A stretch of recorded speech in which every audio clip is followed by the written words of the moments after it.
중국에서 유입된 이단 사이비 종교가 우리나라에까지 들어와서 교회와 신도들을 미혹하고 있다고 합니다.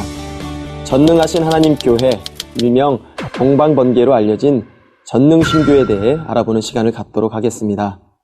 함께 하실 분들 소개해드리겠습니다. 먼저 한국기독교 이단상담소 협회 회장으로 이단 퇴치 선봉에 서 계신 진용식 목사님 함께 하셨습니다. 네, 안녕하세요. 네.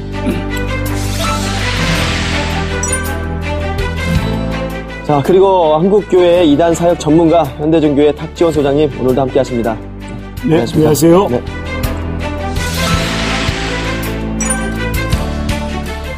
든든한 동역자, 동명, 네, 지연이, 네, 개그맨 오지연 씨 나오셨습니다. 네, 안녕하십니까. 대한민국 4대원 오지연입니다. 이병헌, 송승헌, 박지원, 오지연. 네.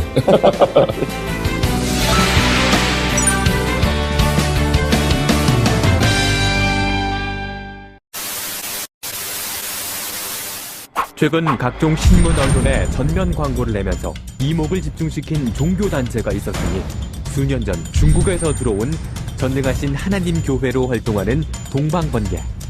점차 그 세력을 넓혀나가며 우려를 자아내고 있다는데. 아, 동방번개요? 그거 SNS나 신문에서 많이 봤어요. 그거 되게 무섭던데. 그거 한번 빠지면 못 나온다고 들었어요. 지상의 모든 교회를 정복해 세계가 동방번개파를 중심으로 하나가 되게 하는 것이 그들의 목적이라고 밝히고 있는데, 더 나아가 동방번개는 교주의 신격화는 물론 재산 헌납, 폭력 행사, 가출, 이혼, 직장과 학업 포기 등 사회 문제를 야기시키는 온갖 불법적인 내용을 버젓이 행하고 있다. 종교의 자유라는 미명 아래 한국에 들어와 사이비 이단의 얼굴을 감추고 본색을 드러내고 있는 전능신교 동방번개의 실체를 이단 사이렌에서 벗겨본다. 중국에서 만들어진 이단 사이비 종교 전능신교 동방번개에 대한 우려의 목소리들이 많은데요. 중국뿐 아니라 우리나라에까지 영향력을 주고 있다니 걱정입니다. 동방번개는 어떻게 해서 생겨난 이단인지 목사님 부탁드립니다. 예. 동방번개는 그 마태복음 24장 27절에 보면 번개가 동편에서 나서 서편까지 번쩍임 같이 인자의 임함도 그러하리라 이 말씀이 있는데, 이 말씀을 근거로 예수님이 재림을 할 때 동방인 중국에서 이제 번개처럼 온다는 거죠. 그래가지고 서편, 다시 말하면 서양 쪽으로 이제 전파된다.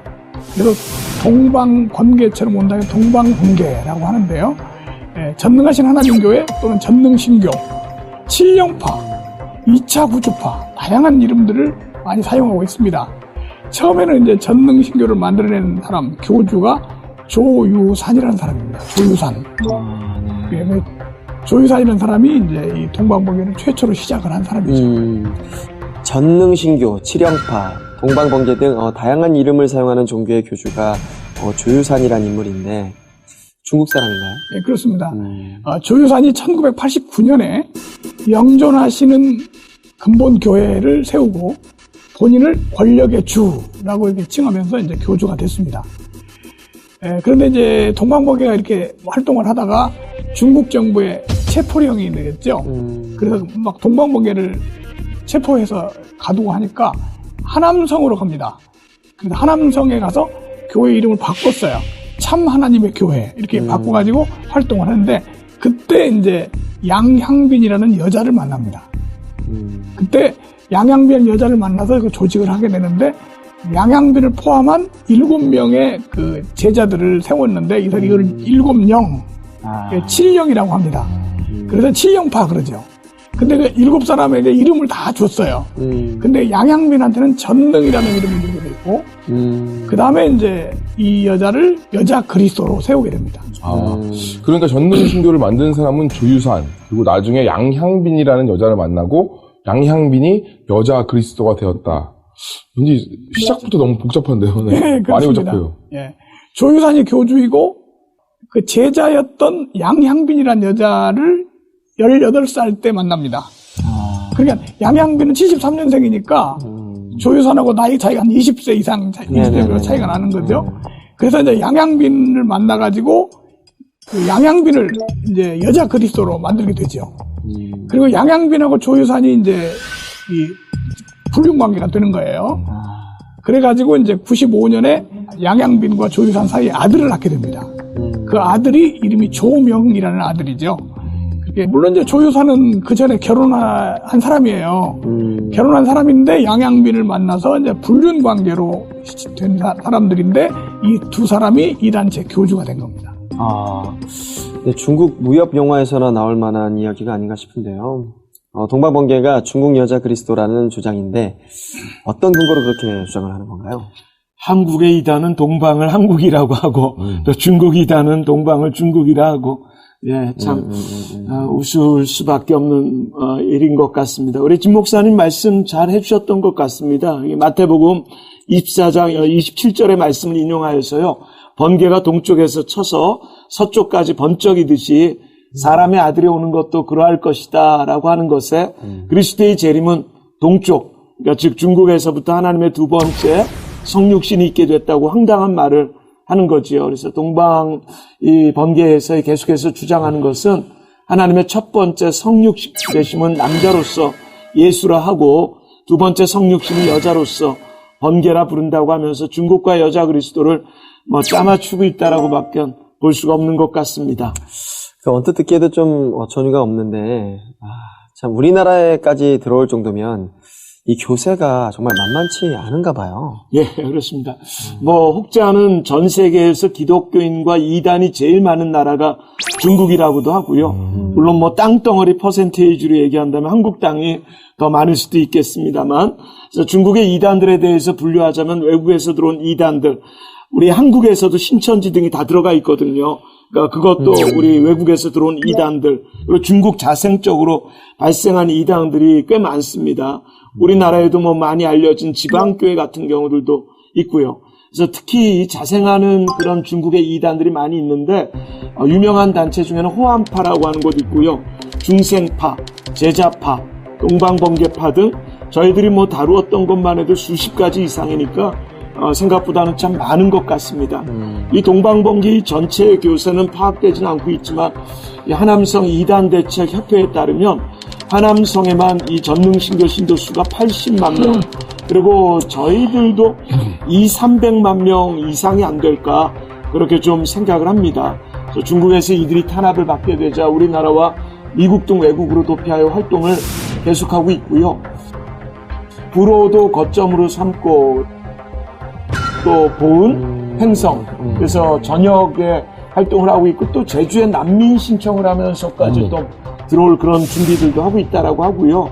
또 물질적으로 여러 이단들과 다르지 않게 굉장히 풍족합니다. 그래서 우리나라에서 메이저 언론이라고 할 수 있는 유명한 신문 일간지 전면 광고를 수백 회 이상, 그 한 번 광고하는데 엄청난 돈이 들어가거든요. 그걸 수백 번 이상을 연재했다는 건 물질로도 또 인원으로도 생각보다는 참 많이 모이는 단체인데 본격적인 활동을 한국에서도 진행하고 있다 하니까 우리가 좀 이제 촉각을 좀 곤두세워야 될 이단 아닐까 생각이 듭니다. 저도 이제 SNS에서 많이 본 것 같아요. 그렇죠. 저 거기 활동을 많이 합니다.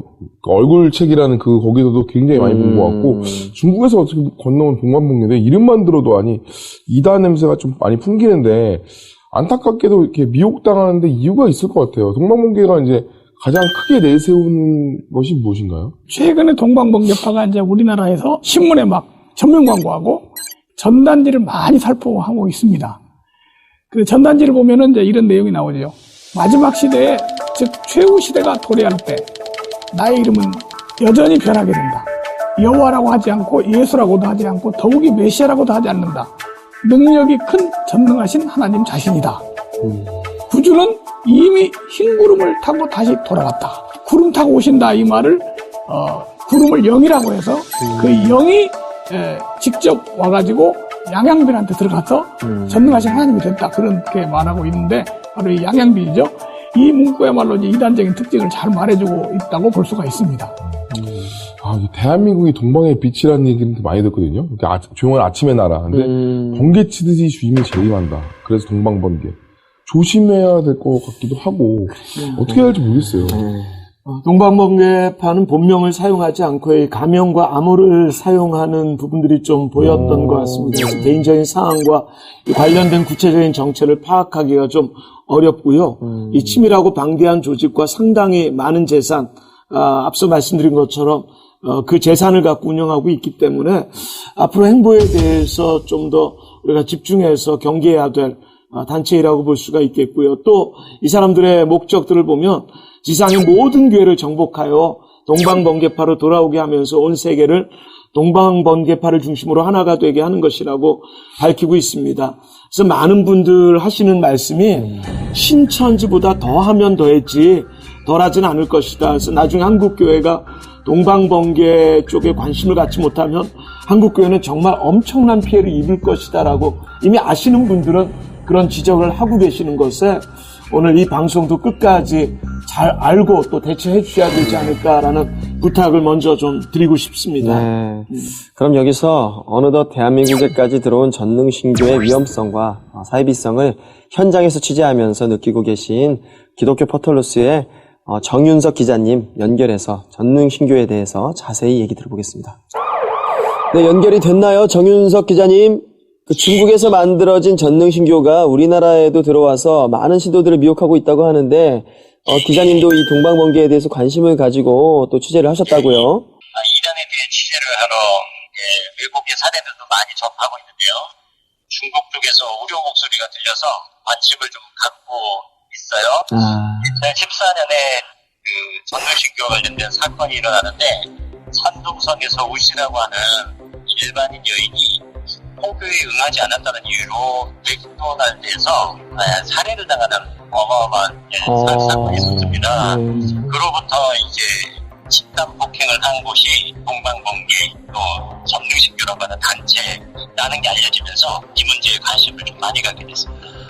그러면 이게 중국 내에서도 이미 많은 피해 사례가 있었겠네요. 예, 많은 피해 사례가 있습니다. 1990년부터 중국의 허난성에서 동방번개를 설립해서 집집마다 가정을 방문하는 형태로 포교 활동을 했고요. 이 중국산 같은 경우는 이단 신도가 생기면 200만 명 정도, 그러니까 어마어마한 숫자로 급성장하는 케이스가 됐어요. 200만이 됐고 대표적인 게 자살 승천 유형의 피해 사례가 있었는데 이 세상에 종말이 됐으니까 죽으면 곧 승천할 수 있다라는 말을 믿고 자살했다는 사례도 있고요. 악명 제거 유형도 있는데 그건 뭐냐면 전능신교를 다니는 아내를 반대하는 남편이 있었는데 그 남편에게 악령이 들렸다라고 하면서 육체를 소멸하고 악령을 제거하는 것이 하나님의 뜻이다라고 하면서 악령 제거하는 이유로 사람을 죽인 사례도 있고요. 예산을 올인하는 유형도 있는데요. 이건 뭐냐면 어떤 왕시성을 가진 신도가 있었는데 자녀가 계속 사업에 실패하고 또 교통사고를 당하고 어려운 일을 당하는 거예요. 그래서 전능신교 측에서 자기가 가진 전부를 기부해야만 전능신교 하나님을 믿는 거다, 축복을 받을 거다, 이런 말을 듣고 자기가 모아둔 전 재산을 전능하신 하나님 교회에 헌금한 사례가 있습니다. 이런 피해 사례들이 다양합니다. 네, 진짜 그 소란스러운 어떤 사건들이 많은 것 같은데요. 이 동방번개에서 일부러 다가가서 포교하려는 사람들이 또 따로 있나요? 네, 그렇죠. 이 인정에 약한 사람들, 남의 말을 거절을 잘 못하는 사람들이 주요 타깃이 되고요. 대한민국에서는 사례들이 주로 사업체, 개인 사업체를 하는 사람이 주요 타깃이 됐습니다. 그래서 옷도 사주고 음식점에서 회식도 하고 이러면서 관계를 탄탄하게 형성을 해요. 그리고 나서 성경 공부로 유도를 하는 등 제의를 하면 거절을 못하는 경우가 발생하거든요. 이런 식으로 포교를 당하는 사례들을 취재를 하면서 경험했습니다. 네, 그렇군요. 그 동방번개가 현재 우리나라에서는 또 어떤 식으로 세력을 넓히고 있나요? 피해 사례가 우리나라에도 있나요? 그렇죠. 중국에서 넘어와서 지금 세력을 확장하고 있는데요. 대표적으로 인정의 빚을 이용하는 호교법을 사용하기도 하고요. 이 사람들이 이제 교회 안으로 들어와서 식당 하나 신도를 본격적으로 찾아가가지고요. 음식 사주고 회식해주고 하면서 인심을 쌓은 다음에 이 사람을 나중에 성경 공부로 인도를 했는데 동방번개가 제작한 좀 감성적인 드라마들이 있거든요. 그 드라마를 틀어주는 걸 보면서 자연스럽게 포섭해한 사례도 있습니다. 아, 그렇군요. 참. 다양한 방법을 사용하는데, 이 전능하신 하나님의 교회 동방번개에 빠져있는 이 신도들에게 해주고 싶으신 말씀 있다면 마지막으로 부탁드립니다. 하나님은 사랑이십니다. 그 사랑의 가장 기초적인 다리는 가정이고요. 가정에서 부모의 사랑을 통해서 자녀도 성숙하고, 자녀의 신뢰를 통해서 부모가 또 성장하는 게 가장 가정다운 모습인데요. 그 전능신교 동방번개는 이 가정을 깨뜨립니다. 한국에 와서 시위를 하는 동방번개 피해자들이 있어요. 이분들 하는 얘기가 뭐냐면 2015년도에 동방번개 일제 소탕령이 내려지면서 동방번개 가족들이 빠진 가족들에게 이런 방법 말도 없이 한국으로 집단적으로 도망왔다는 거예요. 그래서 난민 신청을 하는 등 이런 지금 행동들을 하고 있는데 한국에 와가지고 깨어진 가정을 되돌려달라, 우리 남편 되돌려달라, 이렇게 가정을 깨뜨리고 있는 것은 결국 참된 하나님이 아니라 가짜이고 사입이다라는 것들을 좀 말씀드리고 싶습니다. 네, 우리 정윤석 기자님의 열정이 느껴집니다. 늘 현장에서 이단과의 싸움에서 물러섬이 없으신 기독 포털 뉴스의 정윤석 기자님, 진심으로 감사합니다. 고맙습니다. 네, 감사합니다. 안녕히 계세요. 네. 중국에서 시작한 이단으로 국내에까지 들어와 많은 분들을 미혹하고 있는 전능신교 동방번개에 대해 깊이 있게 알아보도록 하겠습니다. 전능신교가 어떤 이단성이 있는지 연관 검색어를 통해 짚어드리도록 하겠습니다. 먼저 탑5 보여주시죠. 지나간 시대의 산물, 성경. 성경이 지나간 시대의 산물이라는 거죠. 네. 그럼 전능신교 동방번개에서는 성경을 보지 않는다는 말인 건가요? 네, 그렇습니다. 자기들이 많은 여러 출판물을 발간을 했어요. 그 출판물들을 자신들의 경전, 이 시대의 성경으로 삼고, 근데 그 대표적인 서적이 말씀이 육신으로 현현하다, 이런 책이 있고요. 동방에서 출발한 번개 등 약 25종의 출판물을 가지고 있습니다. 그 출판물들은 크게 세 종류로, 첫째, 교리적 성격의 신의 계시, 둘째는 시나 찬송의 형태를 갖고 있는 시가, 셋째로는 지침서 내지는 행동 요강이라고 할 수 있는 신책략으로 분류하는데, 여기서 중요한 것은 동방번개파는 성경의 권위를 인정하지 않습니다. 그리고 자신들의 책이 성경보다 더 권위가 있다고 가르치고 있습니다. 야, 이거 진짜 성경을 이렇게 부정하는 그 이단은 많이 없었던 것 같은데, 성경에서 이렇게 막 꼬아서 얘기하지, 성경보다 권위가 있다는 주장을 책이 있다면 무슨 근거로 그렇게 주장을 한 건가요? 예, 동방번개파는 이제 3시대론을 주장하죠. 시대가 세 개가 있는데, 구약시대, 율법시대입니다. 그 다음에 이제, 신약시대는 은혜시대입니다.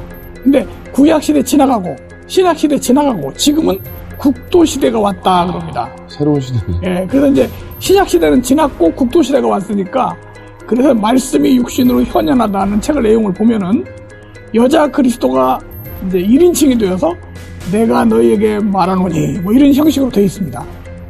예, 그 내용 중에 너는 오늘 성경을 볼 필요가 없다. 왜냐하면 성경 속에 새로운 것이 없고 다 낡았기 때문이다. 성경은 말세를 사는 사람들에게 큰 도움이 없다.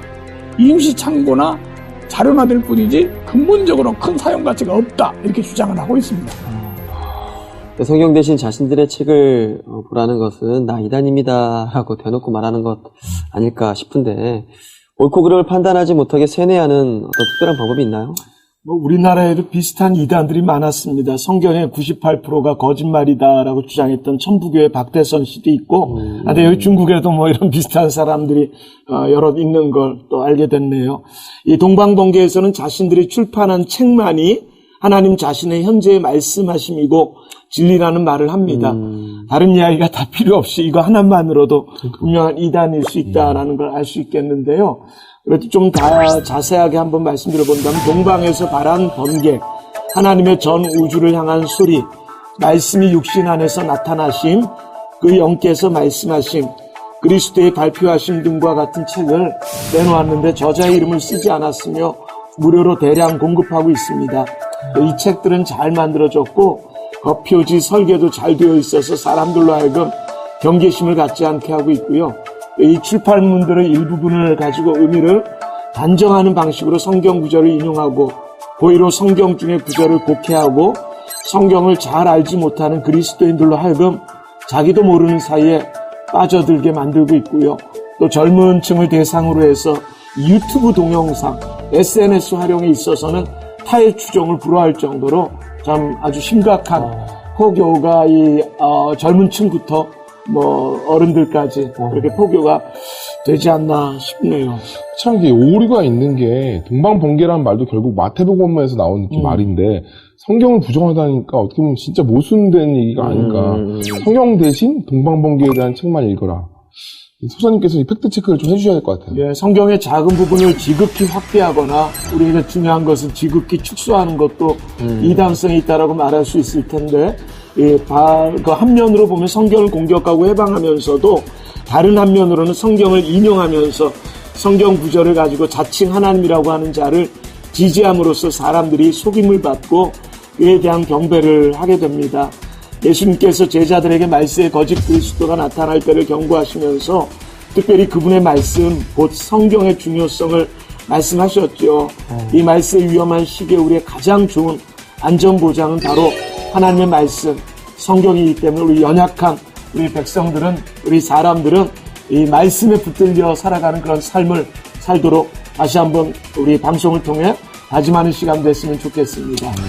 예, 너무나 명확한 말씀 감사합니다. 자, 그럼 정능신교 동방번개파에 대한 연관검색어 계속해서 알아보겠습니다. 연관검색어 4위 알아보겠습니다. 보여주시죠. 삼위일체 부정.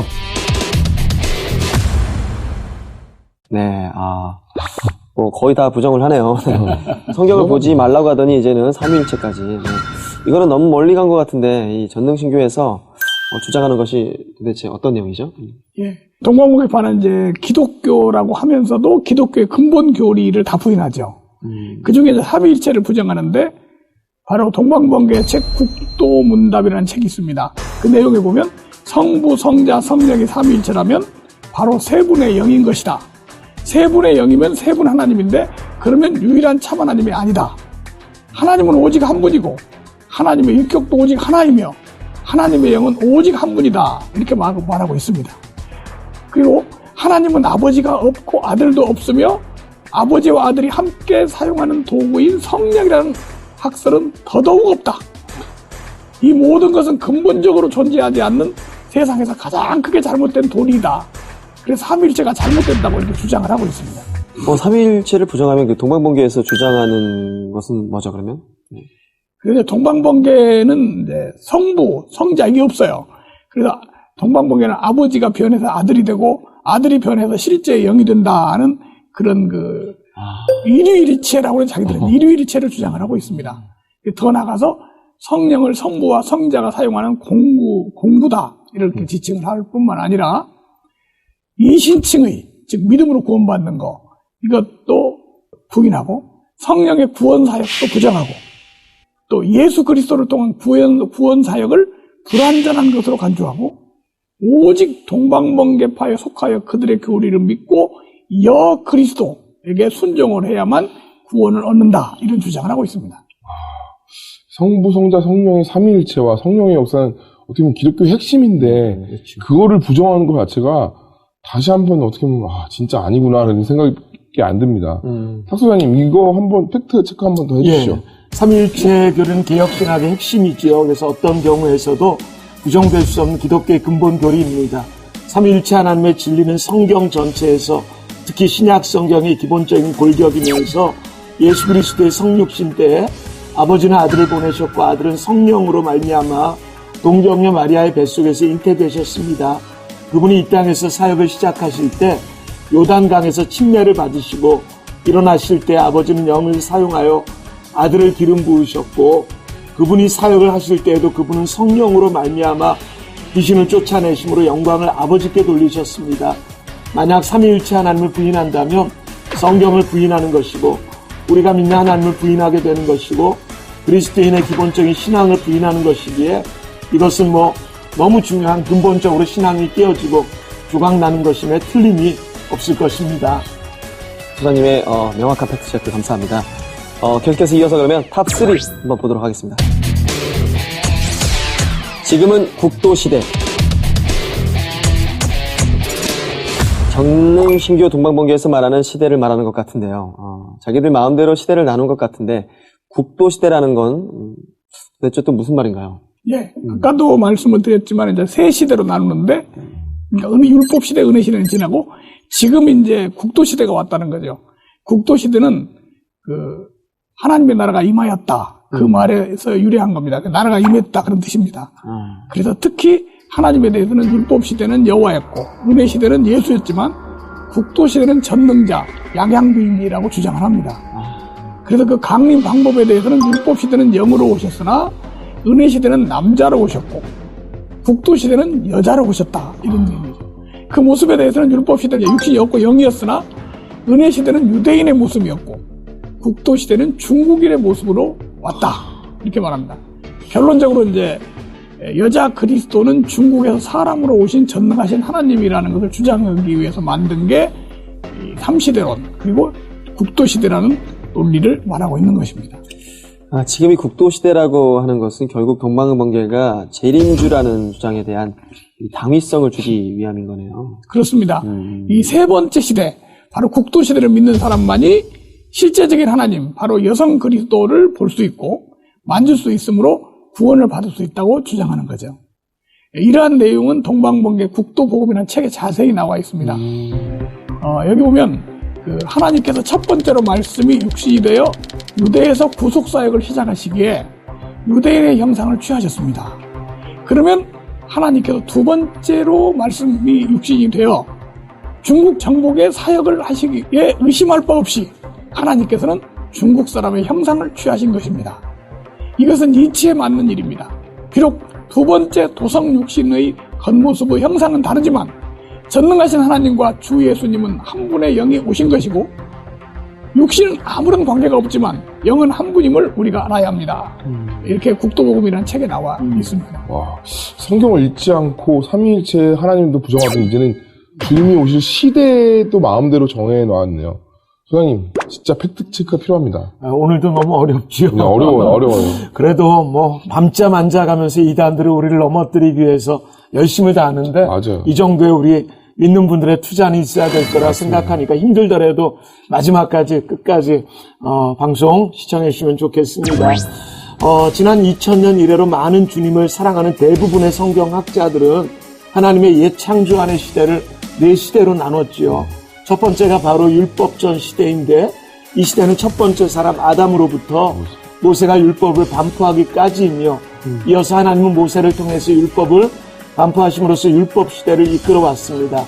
그런 다음 그리스도께서 오심으로 은혜와 실제가 오셨고 은혜 시대가 시작되었습니다. 근데 이 은혜 시대는 그리스도께서 그분의 왕국을 이끌어 오시기까지 이어질 것인데 그때에야 네 번째 시대, 곧 왕국 시대가 열려지는 거지요. 이 왕국 시대는 그리스도의 공개적인 다시 오심으로부터 천년 왕국이 마칠 때까지라고 하는 주장이 일반적입니다. 알면 알수록 말도 안 되는 전능신교 동방번개의 교리와 이단성인데요. 계속해서 연관 검색어를 통해 알아보겠습니다. 연관 검색어 2위 보여주시죠.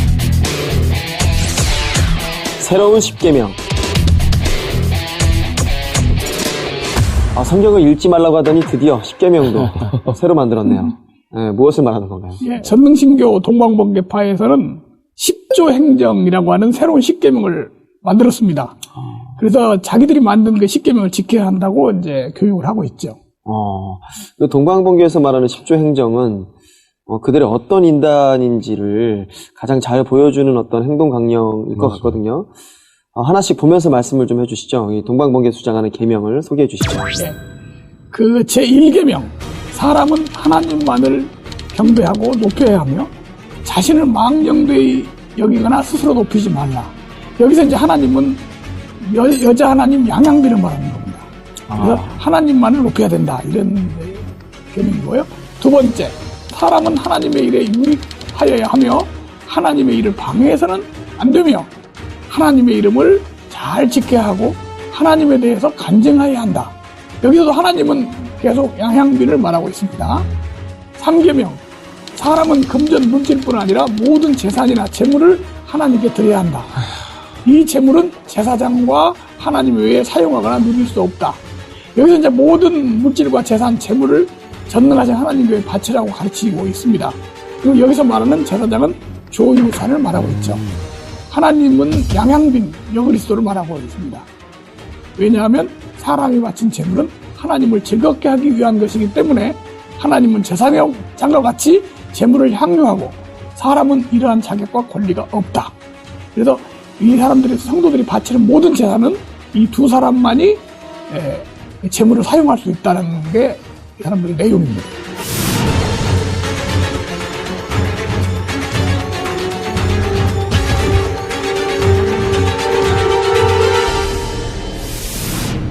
삼계명까지 들었는데 결국에는 이 하나님이 아니라 전능신교를 만든 교주를 위한 계명이 아닌가 이렇게 생각이 듭니다.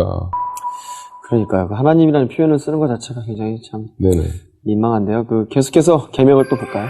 4계명, 사람은 부패한 성경을 가지고 있을 뿐 아니라 감정을 갖고 있기 때문에 봉사를 위하여 인원을 배치할 때 누구도 예외 없이 이성 간에 짝을 이루지 않도록 해야 하고 만약 발견되면 추방한다. 다시 말하면 이 항목은 신도들 간의 이성교제를 금지한다는 겁니다. 7계명, 사람 교회에 봉사하는 중에 하나님에게 순종하여야 하며 또한 성령이 사용하는 사람의 말을 들어야 하고 절대 복종해야 하고 시비를 분석하지 말라. 여기서 말하는 성령이 사용하는 사람이라는 말이 나오는데 이게 조유산을 말합니다. 그래서 조유산의 명령에 절대 복종하고 옳고 그름을 판단하지 말라 이런 내용이죠. 계속해서 계명을 또 볼까요? 옳고 그름을 판단하는 것은 하나님의 일로 너와 무관한 것이고 너는 절대적으로 순종만 하라. 이런 내용입니다. 네. 모든 것이 교주를 위해 존재하는 지침서 같다는 생각이 드는데요. 네. 계속해서 9계명과 10계명도 좀 알려주시죠. 9계명, 사람들은 당연히 교회의 일을 생각해야 하며 육에 속한 장래 일을 내려놓아야 하고 가정과도 단절해야 하고 오직 마음과 뜻으로 하나님의 일에 집중해야 한다. 하나님의 일을 우선으로 하고 자신의 생활을 뒤로 하는 것이 성도의 마땅한 본분이다.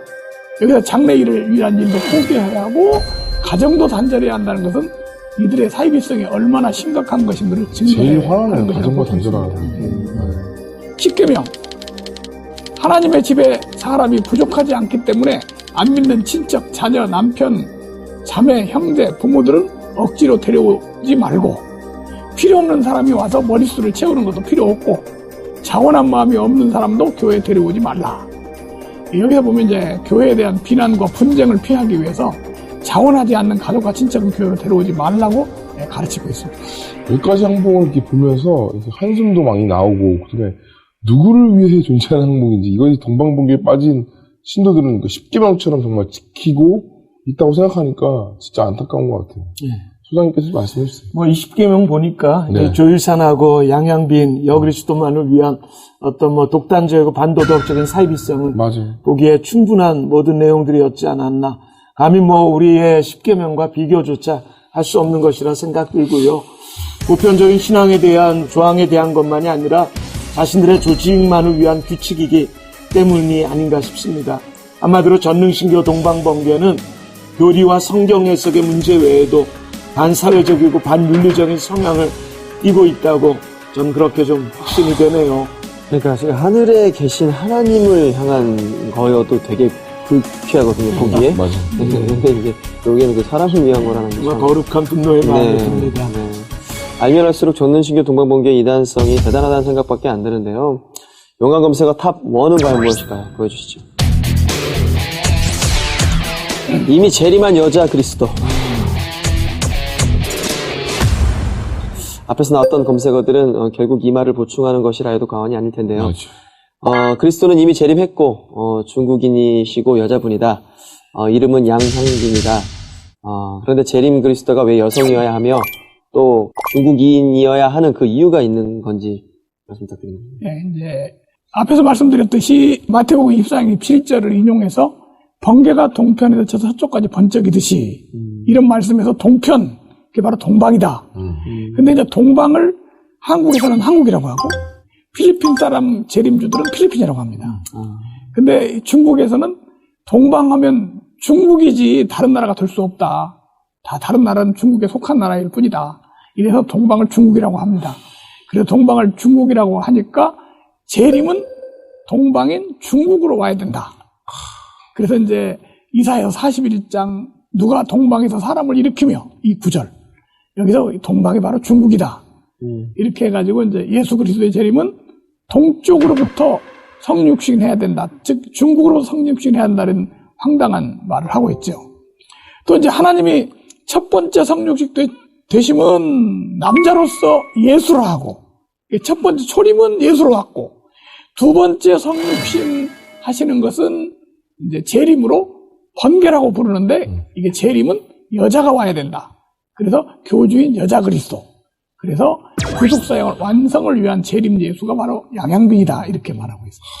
하나님이 재림인 여자 그리스도라는 말인데 이 얼마나 양양빈을 신격화하고 있는 거야?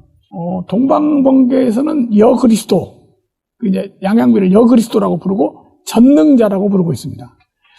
성경에 이제 전능자라는 말이 여러 번 나오는데 계시록 3장 12절, 16장 17절 인용해서 새 이름, 하나님의 새 이름이 오는데 바로 그 새 이름이 여그리스도에게 주어졌고 그 새 이름이 곧 전능자라는 것입니다.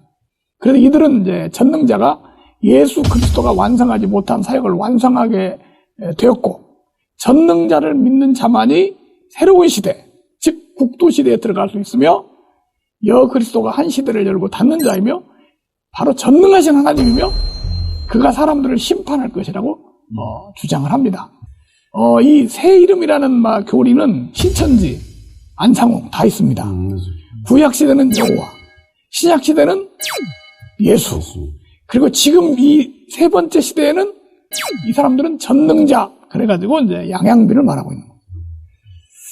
그러니까 그리스도가 이미 재림을 하셨고 중국인이며 여자라고 하는데 그 실체가 확실히 드러나지는 않은 것 같아요. 예, 동방번개에서 주장하는 것처럼 그 재림 여자 그리스도가 하나님의 두 번째 성육신 된 것이라고 하지만 그녀를 본 사람이 하나도 없다고 하네요. 또한 그녀의 말을 들어본 사람도 없다 하고요. 사람들에게 동방번개가 말했다는 책만을 읽으라고 하고 있다는데 그게 더 큰 문제가 아닌가 싶고요.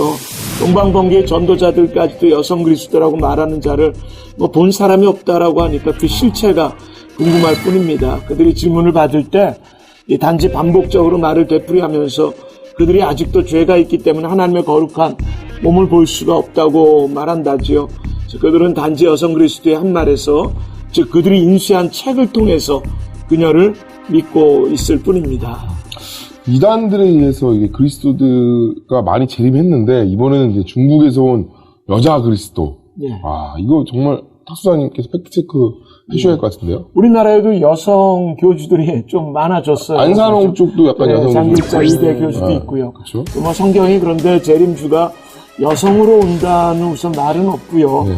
번개에 대한 말은 재림이 순식간에 번개의 번쩍임처럼 이루어진다는 말인데 참 곡해하는 것도 정도 것이지 좀 우리가 상식 밖으로 곡해가 된 것 같습니다. 그래서 동방의 의미가 누가복음 17장 24절에는 번개가 하늘 아래 이편에서 번뜻하여 하늘 아래 저편까지 이침까지 인자도 자기 날에 그러하리라 라고 되어져 있는데 바로 이건 우리 그리스도의 오심은 공개적인 면에서 번개와 같을 것이지만 그리스도의 공개적인 오심이 있기 전엔 먼저 그리스도의 은밀하신 오심이 있고 그리스도께서 오셔 도둑이 와서 고배를 훔치는 것 같이 주님을 사랑하는 믿는 이들을 데려가실 것이다 라는 말 더 이상 곡해하지 않았으면 하는 바람 있습니다. 네, 이렇게 저희가 연관 검색어 토크탑5를 통해서 전능신교 동방번개에 대해 알아봤는데요. 알면 알수록 빠지면 절대 안 되겠다는 생각이 듭니다. 진용식 목사님, 한국 기독교 이단 상담소에도 전능신교에 대해 피해를 입은 신도들이 찾아오고 있다고요? 예. 그 전능신교 상담이 한 2013년경부터 상담들이 되고 있습니다. 그래서 이 단체에 미혹된 그 가족들에 대해서 상담을 해달라고 요청을 하고 있는데, 이 사람들은 참 이 상담을 받으러 데려오기가 힘든 것 같아요. 상담 예정을 해놓고 못 데리고 오는 경우가 많습니다. 그래서 지금 우리 한국기독교이단 상담소 협회에서 책을 발간을 했습니다.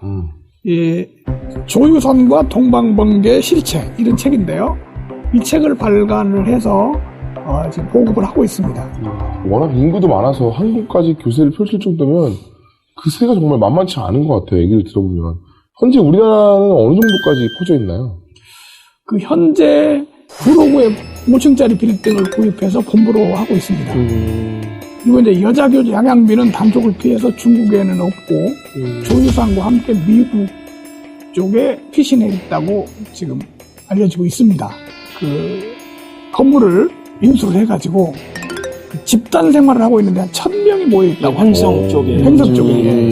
그리고 여러 지역에도 뭐 요즘에 계속. 그 외에도 여러 지역에 많이 있습니다. 한국의 그 동방번개 신도들이 이제 그 중국에서 체포령이 떨어지니까 막 한국으로 난민 신청을 해서 들어오거든요. 제주도. 예, 굉장히 많이 들어왔습니다. 동남아 일대, 미국 다 이게 들어갔는데 한국에서 제일 많이 활동을 하고 있어요. 그래서 이제 이게 교주가 한국에 있는 거 아니냐 이런 의심까지도 하고 있습니다. 한 600만이다. 그런들이 그런 제주를 통해서 난전을 해갖고 일로 오면은 촉이 퍼져갖고 대한민국에 득이 되는 거예요.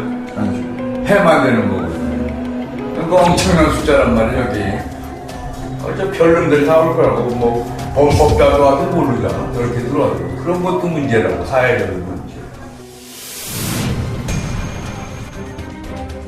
예, 어서오세요. 네, 반갑습니다. 네, 감사합니다.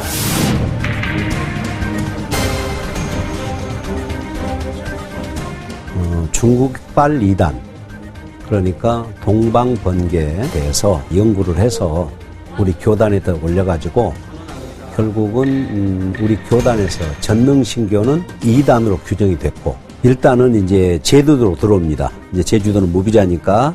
그래가지고 이 사람들이 하는 것은 뭐냐면 난민 신청을 하는 거예요. 그럼 현재 우리나라에 들어온 사람들이 약 한 1000명 정도 된다고 생각을 해요. 그래가지고 그 사람들이 모여서 이제 집단 생활을 많이 합니다. 여기 구로동에도 집단 생활을 하고 있고, 그 다음에 충주에도 하고 있고, 강원도에도 하고 있고, 제주도도 하고 있고, 이런 식으로 해서 지금 집단 생활을 하면서 이 사람들은 포교를 많이 하죠. 이탈자들에 대해서 호법팀이라는 게 있어요. 협박하고 공갈을 하고 폭행하고 심지어 감금하고 죽이기 하자는 그런 일도 지금 벌어지고 있어서 지금 중국 사회에서도 상당히 심각한 문제가 대두되고 있습니다. 앞으로 계속 거기에 미혹되는 사람이 늘어나고 또 거기에 대해서 이탈하는 사람이 생기면 어떤 호법팀들이 활동을 해서 어떤 협박과 공갈, 심지어 많은 피해를 당할 수 있다고 생각합니다.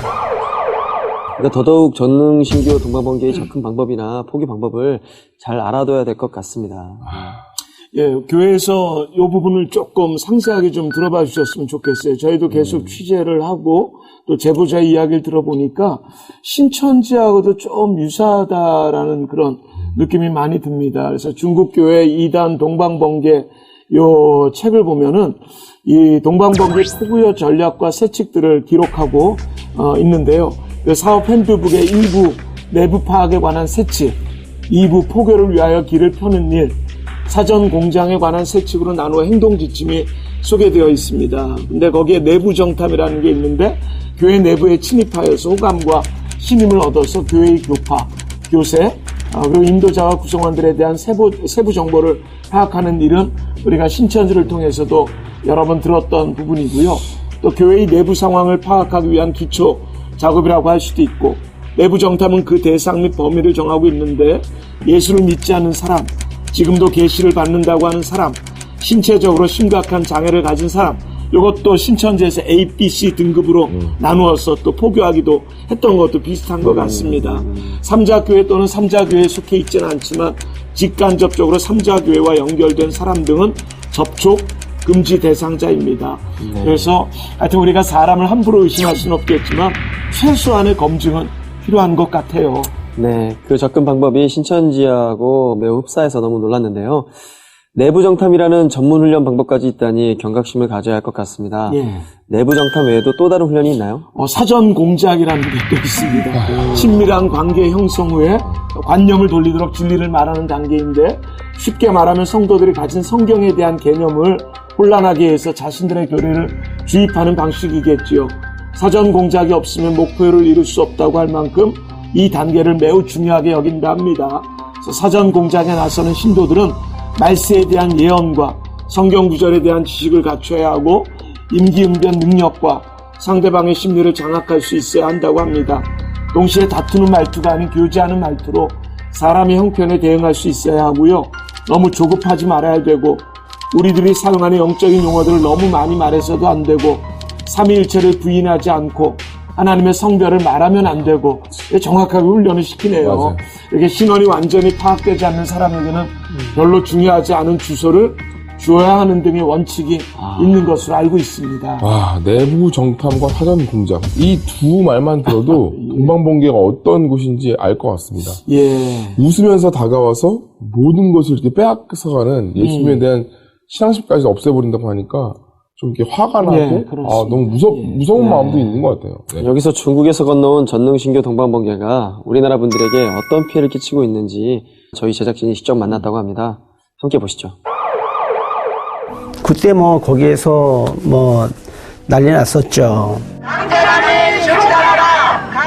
정문 앞에서 대응을 했었고요. 정문에 바리케이트를 치고, 그리고 이제 우리 피해자들을 실은 것으로 예측되는 그 봉고 스타렉스가 그 앞으로 진입하려고 했다가 저희가 그 앞에서 제지하면서 못 들어오고 그러면서 실랭이가 많이 벌어졌었죠.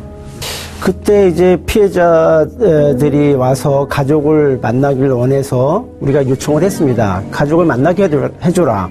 그러면 우리가 철수하겠다. 그러니까 이제 가족을 만나게 해주겠다고 약속을 했어요. 그래서 할머니의 따님이 오래 실갱이 끝에 차량을 이동해가지고 와서 결국 만났어요. 들어가서 만났는데 오랫동안 대화를 하는 가운데서 가족과 안 가겠다. 난 편안하게 살고 있다. 인연을 끊고 살자. 이렇게 얘기를 한 것 같아요. 이런 난 오랜 동안 너를 보지 못해서 속이 타죽겠어. 오늘 할 말이 나 이거 말도 안 나간다. 그러니 꼭 나오면 내 마지막에 너를 보고 죽어도 죽겠다. 응? 아버지도 너를 보고 싶어서 사망하기 전에 한 번 보고 죽었으면 좋겠다 하던데 니 지금 그렇게 못정하나 빨리 나와. 실제로 그 마음의 상처는 굉장히 큰 것 같았습니다. 현재 전능신교 동방번개에 의해 피해를 보시는 분들은 주로 어떤 분들인 거죠? 동방번개에 제일 많이 미혹되는 분들이 이제 우리 한국에서 보니까 조선족들이 미혹돼가지고 들어오고요. 조선족들만 모이는 교회도 있고요.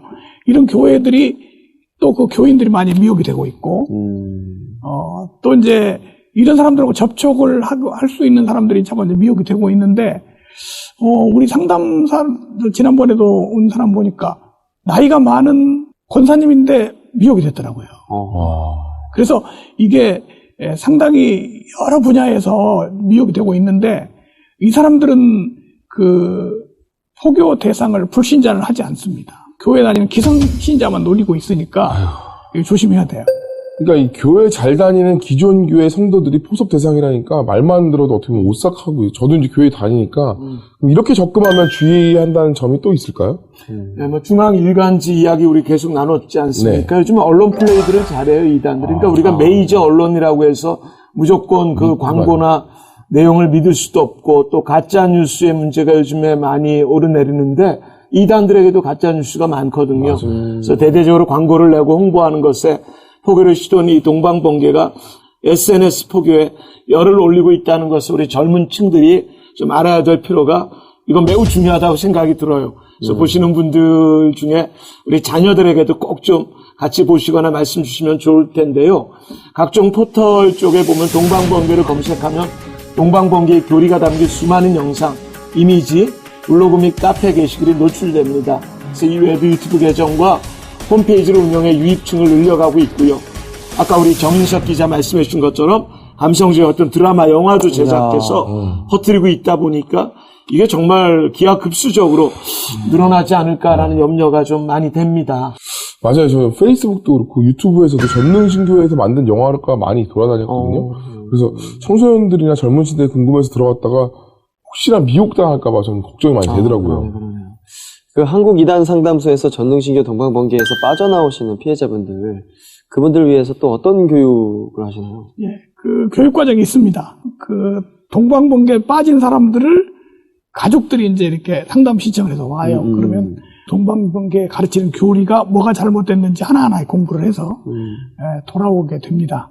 그래서 혹시 이 단체에서 이탈하시기 원하시는 분, 또 그 다음에 상담받기를 원하시는 분은 저희 상담소로 연락하시면 반증 공부를 하시고 도움을 받도록 하실 수 있습니다. 네.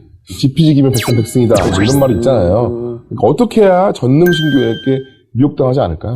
동방번개나 보통 이단들하고 다르지 않는 내용일 것 같습니다. 우선 성도님들이 구원의 확신을 갖고 우상 숭배가 무엇인지 똑바로 아는 것, 이게 가장 중요하다는 건 모든 이단에 해당이 될 것 같고요.